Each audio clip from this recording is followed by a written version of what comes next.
El video de un preso escapando del penal de Lurigancho al grito de Cristo vive se ha vuelto junto con el descubrimiento hace unas semanas de una antena satelital dentro del penal de Chayapalca en evidencia del precario estado de nuestras cárceles. Por eso, en la audiocolumna de opinión semanal de La Contra, nos acompaña la abogada e investigadora del área académica e investigación del Instituto de Derechos Humanos de la PUC, Erika Solís, quien nos explicará más sobre cómo se vive la crisis penitenciaria en nuestro país.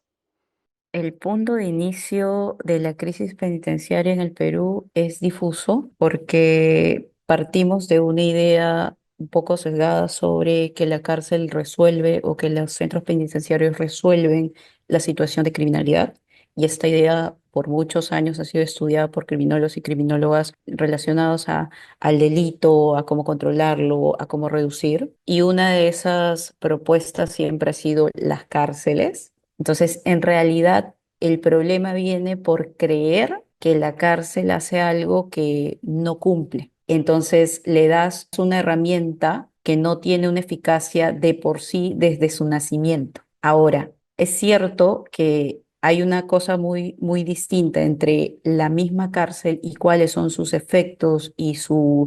los ideales que tenemos sobre esa cárcel de resocialización. Y otra cosa muy distinta es la gestión penitenciaria. Yo te diría que la gestión penitenciaria siempre, al menos desde que yo tengo uso de razón, hace ya muchos años, ha sido crítica, pero creo que a partir de los años 90 o incluso un poco antes, empezó a crecer mucho más, sobre todo por el cambio de modelo que se tiene sobre las cárceles y sobre el uso indiscriminado del derecho penal como figura de control social sobre el tema de la delincuencia. Esta crisis se ve en múltiples factores, no solo en temas de hacinamiento, sino también en temas de acceso de servicios básicos dentro de las cárceles. Y por último, porque es un gran entramado de elementos que te podrían decir de qué va la crisis, es también el hecho de que no tenemos la posibilidad de medir si es que siempre sí resocializa o si es más un discurso. Entonces yo te diría que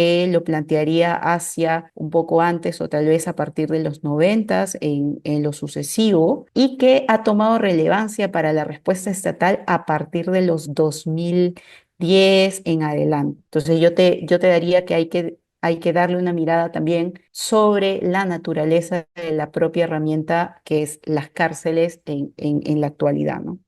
La crisis penitenciaria alude a muchos momentos. Tenemos los discursos desde los medios de comunicación más tradicionales donde la crisis se visibiliza cuando ocurren hechos como el que ocurrió con uno de los reclusos, con un nombre bastante llamativo como John Kennedy, saliendo de la cárcel de Lurigancho. Para esta mirada desde los medios más tradicionales, eso indica, es un síntoma de una crisis, pero la crisis viene desde mucho antes, como anteriormente mencionaba, y que si bien se visibiliza en números todo el hacinamiento, no está relacionado solo a esto, es decir, no solo hay hacinamiento que deriva en muchas cosas como falta de recursos de agua, de luz, de comida, etcétera, sino también en otras formas de crisis que podría ser incluso la falta de enfoque de género para las cárceles de mujeres, por ejemplo, o la falta de enfoque de educación y de trabajo en muchos lugares donde lamentablemente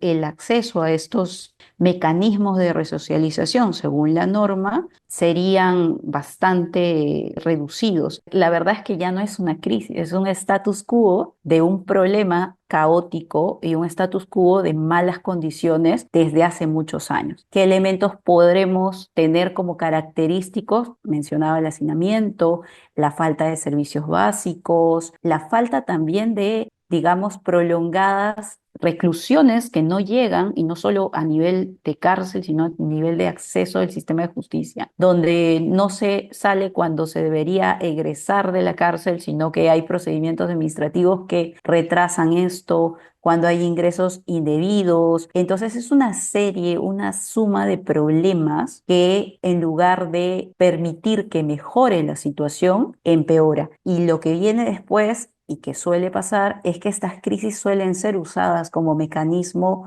político, sobre todo de miras aquí a las elecciones del 2026, pensando en que se va a usar el discurso de más cárceles, megacárceles, más reclusión, cuando la misma situación de seguridad es inviable. Este tipo de momentos que son, la verdad, para los que vemos temas de cárceles, son momentos no poco conocidos, tal vez pocos conocidos en términos periodísticos, pero suelen ocurrir más cosas dentro que fuera. Sistemas económicos ilegales, mercados económicos ilegales, venta y compra de servicios, bienes básicos, violencia. Hay una serie de situaciones que se queda corto mencionar porque están dentro y no se ven, pero que están siempre. Este status quo se relaciona mucho con desgobierno en relación a que se puede hacer muchas cosas dentro que no se sabe por fuera y que además alimenta situaciones de inseguridad, de criminalidad al exterior. Es casi un mito pensar, por no decir hasta un cuento de hadas, creer que si yo uso la cárcel para contrarrestar la criminalidad y la delincuencia, eso acaba allí. Lo que nosotros como sociedad hemos tratado de hacer es voltear la cara a la situación precaria de estas cárceles muy mal manejadas, con mucha deficiencia, no solo a nivel económico, sino también de gestión de recursos y también de labores. Digamos, el personal penitenciario no es ajeno a todos los problemas que existen dentro de la misma cárcel y tampoco otros órganos relacionados al sistema de justicia. Entonces, ¿qué pasa? Creemos que la situación de una persona que tiene una trayectoria de vida delincuencial acaba, o parece que no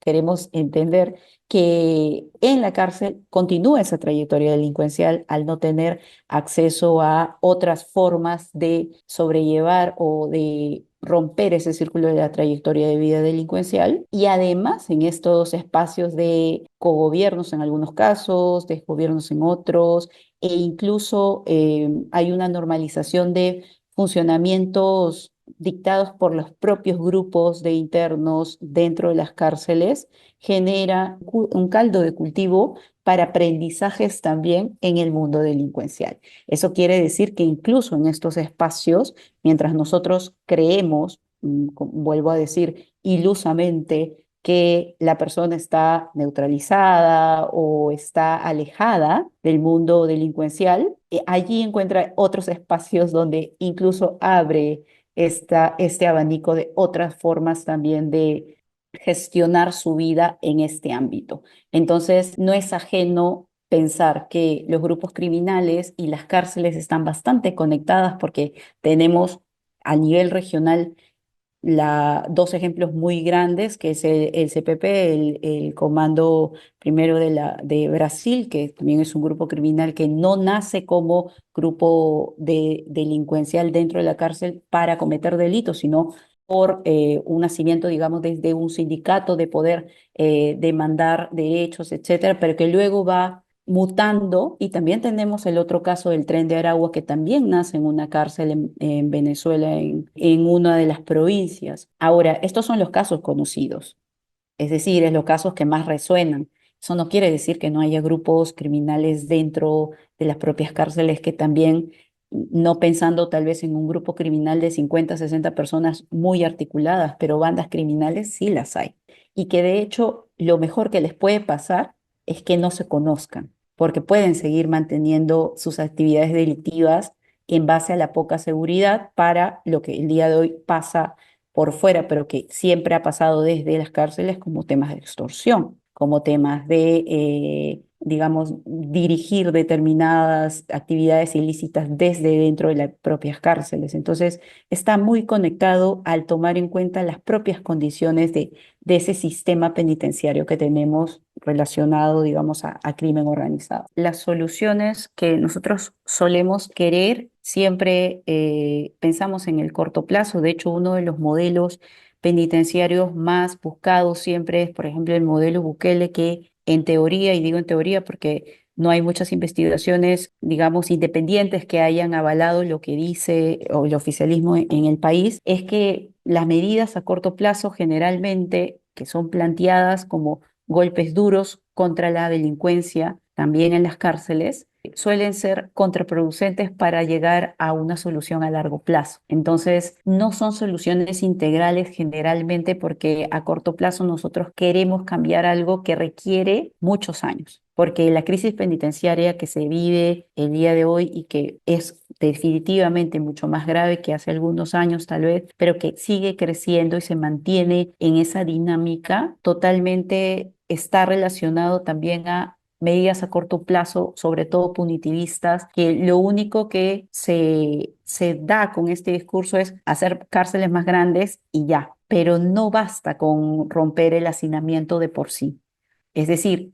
si vemos el comparativo entre las personas que entran a la cárcel en relación a las personas que salen de la cárcel, vamos a ver un número exponencialmente grande de las que entran con las que salen. Entonces ya estás allí creando un problema porque vas a seguir internando y vas a seguir haciendo cárceles más grandes y caldos de cultivos más grandes para trabajar temas de criminalidad. Entonces, pensemos tal vez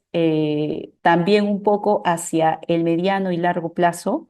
y a corto plazo pensar más en gestionar lo más básico que se puede hacer en las cárceles, que está relacionado también a un enfoque de presupuesto bien gestionado. No solo vamos a generar más cárceles, hacerlas crecer, sino también vamos a ver cuál es la situación del personal penitenciario, cuál es la situación de determinados grupos que no están en gran, digamos, grado de peligrosidad por tener delitos medianos o menores y que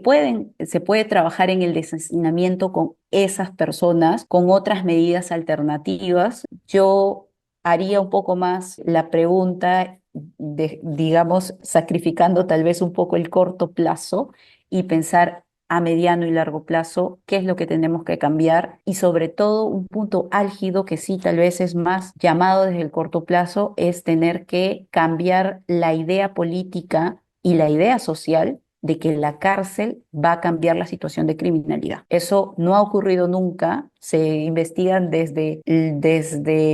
1840, 1860, cuando hubieron los primeros encierros que no estaban relacionados a criminalidad tal cual, no ha cambiado nada. Entonces, ¿qué nos dice ya la evidencia y la experiencia? Que tenemos que empezar a ver otros mecanismos. Se está trabajando, creo que tímidamente se ha venido trabajando desde hace algunos años. El problema es que tenemos una clase política que no sostiene una mirada hacia la sociedad en sí, sino una mirada más de ganancia partidaria. Yo diría cambiar las políticas de forma integral, que no solo requiere seguridad, que sí, definitivamente estamos muy cortos en seguridad. Vamos a ver los garrets, los arcos para poder detectar metales, cómo se revisan determinadas encargos o objetos que entran y la revisión es muy, muy precaria desde esas cosas tan minúsculas tal vez para algunos, hasta políticas realmente enfocadas en que la persona que ingresa a la cárcel no desocialice en lugar de resocialice. Entonces creo que esas son las preguntas también por las cuales nosotros como sociedad tenemos que empezar a mirar y a decir qué es lo que realmente se necesita para poder cambiar la situación de criminalidad, no solo pensando en más encierro, sino pensando en otras formas que también implican tal vez